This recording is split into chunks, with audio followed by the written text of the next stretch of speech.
Supreme court ने पूर्व प्रधानमंत्री राजीव गांधी की हत्या के मामले में बुधवार को दोषी एजी पेरारिवलन को रिहा करने के आदेश जारी कर दिए।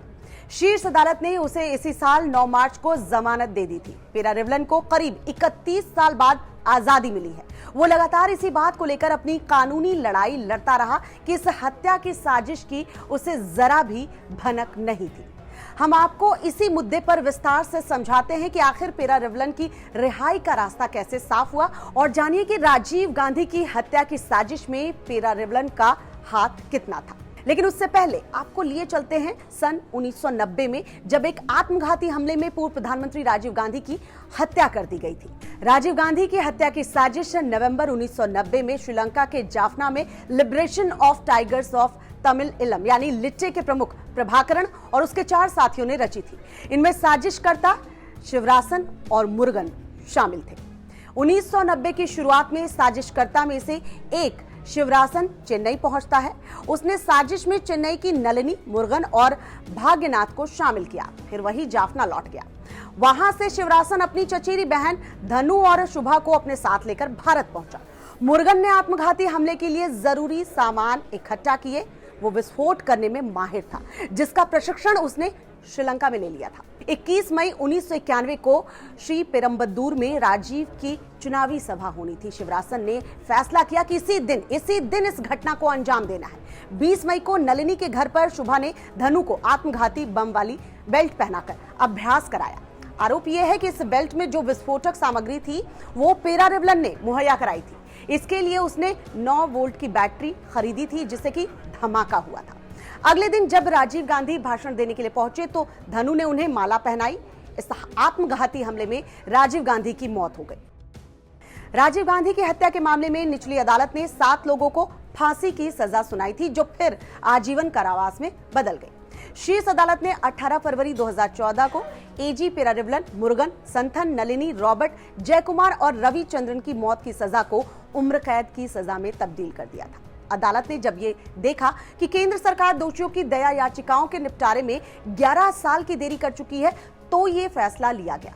तमिलनाडु सरकार ने साल 2016 और 2018 में दोषियों को रिहा करने की सिफारिश राज्यपाल को भेजी थी, मगर राज्यपाल ने इस मामले को राष्ट्रपति के पास भेज दिया था।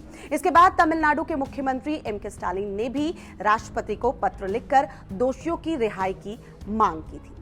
इस मामले में सुप्रीम कोर्ट ने अनुच्छेद 142 के तहत विशेष अधिकार का उपयोग कर पेरारिवलन की रिहाई का फैसला दिया है।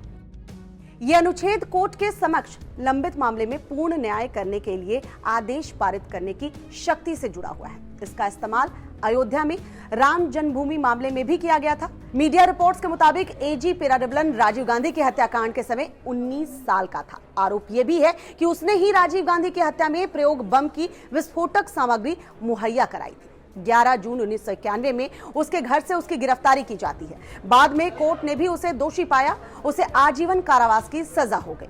वो एक प्रतिभाशाली इंजीनियरिंग का छात्र था। गिरफ्तारी के बाद जेल में ही उसने पढ़ाई भी की। इसमें एक परीक्षा में वो गोल्ड मेडलिस्ट भी रहा। जेल में रहकर वो अपने जेल के साथियों के साथ एक म्यूजिक बैंड भी चलाता रहा। सुप्रीम कोर्ट ने पेरारिवलन के अच्छे आचरण, चिकित्सा स्थिति, शैक्षिक योग्यता को देखते हुए उन्हें रिहा करने का निर्देश दिया।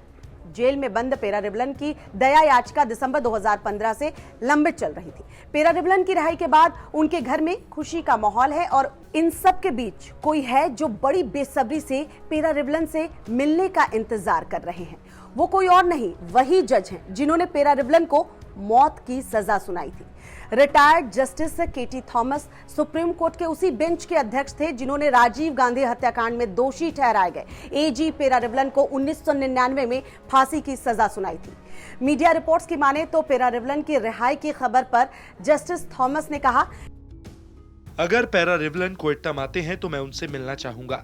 वे जब भी कोएट्टम आए मैं उनसे मिलना चाहता हूँ। वह मैं ही था जिसने उसे मौत की सजा दी थी। मेरी इच्छा है कि उसकी शादी हो और वह खुशमय जीवन जिए।